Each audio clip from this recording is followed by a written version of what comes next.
একজন রাখাল বালক কিভাবে কোটিপতি হয় না শুনলে আফসোস করবেন। হ্যাঁ ভাই, তুমি হয়তো আজ দরিদ্র, তোমার হাতে টাকা নেই, সুযোগ নেই, কেউ তোমায় চেনে না, কিন্তু মনে রাখো, গরিব জন্মানো তোমার দোষ নয়, কিন্তু গরিব হয়ে মারা যাওয়া তোমার নিজের সিদ্ধান্ত। এই পৃথিবীতে সফলতার ইতিহাসে একটাই জিনিস সাধারণত, যে মানুষেরা ছোট থেকে বড় স্বপ্ন দেখে তারা একদিন সত্যিই বড় কিছু করে দেখিয়েছে। আজ আমি তোমাকে এমন একটা গল্প বলবো যা শুনে তুমি হয়তো ভাববে, এটা কি সত্যিই সম্ভব। একজন রাখাল বালক, যার পায়ে ছিল না জুতো, হাতে ছিল না টাকা, কিন্তু তার মনে ছিল একটাই জিনিস, অদম্য ইচ্ছা। হ্যাঁ ভাই, এই রাখাল বালকই একদিন হয়ে যায় কোটিপতি উদ্যোক্তা। চলো জেনে নেই একজন রাখাল বালক কিভাবে কোটিপতি হয়। না শুনলে সত্যিই আফসোস করবেন। তার আগে আমাদের ভিডিওটি না টেনে শেষ পর্যন্ত দেখতে থাকুন, আর আমাদের চ্যানেলটি লাইক, কমেন্ট ও সাবস্ক্রাইব করুন পরবর্তী নতুন নতুন ভিডিও দেখার জন্য। একজন দরিদ্র রাখাল বালক, তার বয়স ছিল 16 বছর। সেই রাখাল বালক প্রতিদিন মাঠে গরু ছাগল চড়াতো।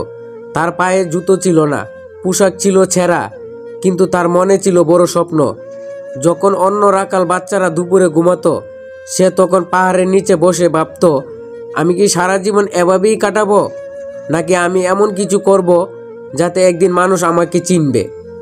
নাম্বার 1, তারপর শুরু হলো রাখাল বালকের স্বপ্নের বীজ। একদিন তার গ্রামে শহর থেকে একজন ব্যবসায়ী এলেন। তারপর ব্যবসায়ীকে রাখাল ছেলেটি কৌতূহল নিয়ে জিজ্ঞাসা করলো, আপনি এত টাকা কিভাবে রোজগার করলেন?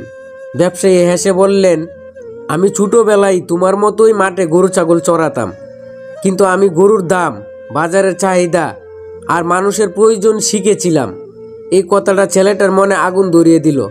সেই দিন থেকেই সে ঠিক করলো, সে শুধু রাখাল নয়, শেখার মানুষ হবে। তারপর থেকে রাখাল বালকটি সিদ্ধান্ত নিল, আমি শুধু মাঠে গরু ছাগল চড়াবো না, বাজার, দাম, ব্যবসা, মানুষের আচরণ সব শিখবে। নাম্বার 2, তারপর রাখালের শেখা শুরু, বদলে গেল জীবন। সে ধীরে ধীরে বুঝলো, যে গরু চড়ায় সে যদি গরুর কেনাবেচার নিয়ম শেখে, তাহলে সে শুধু রাখাল নয়, ব্যবসায়ী হতে পারে। একদিন নিজের জমানো সামান্য টাকায় সে একটি বাছুর কিনলো, সেটা বড় করে বিক্রি করলো, লাভ হলো। এই লাভ দিয়ে গরু 2টা কিনলো, তারপর 4টা। এভাবেই সে নিজের ছোট ব্যবসা শুরু করলো। নাম্বার 3, তারপর রাখালের স্মার্ট চিন্তা, বড় পদক্ষেপ। তারপর সে ভাবলো, আমি যদি গরু পালি তবে দুধ বিক্রি করব না কেন। রাখাল তার গ্রামের পাশে ছোট একটি বাজারে ছোট একটি দুধের দোকান খুললো।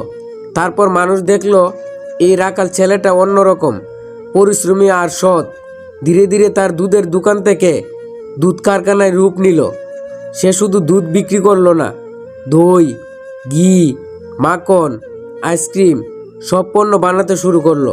নাম্বার 4, তারপর রাখাল থেকে উদ্যোক্তা। একদিন সে শহরে তার নিজের কোম্পানি খুলল। লোকেরা অবাক, এই কি সেই রাখাল বালক? হ্যাঁ ভাই, সেই রাখাল বালকই আজ একজন কোটিপতি উদ্যোক্তা। কিন্তু তার সবচেয়ে বড় সম্পদ ছিল না টাকা, ছিল শেখার মানসিকতা, সাহস আর পরিশ্রম। শেষ কথা, যা মনে রাখার মতো, রাখাল বালক কোটিপতি হয়েছে কারণ সে নিজের ছোট শুরুটাকে গুরুত্ব দিয়েছে, শেখা বন্ধ করেনি, ব্যর্থতাকে ভয় পায়নি, আর নিজের স্বপ্নকে বিশ্বাস রেখেছে। তো এখন আমাদের ভিডিওটি যদি আপনাদের কাছে ভালো লেগে থাকে, তাহলে আমাদের চ্যানেলটি লাইক, কমেন্ট ও সাবস্ক্রাইব করুন পরবর্তী নতুন নতুন ভিডিও দেখার জন্য।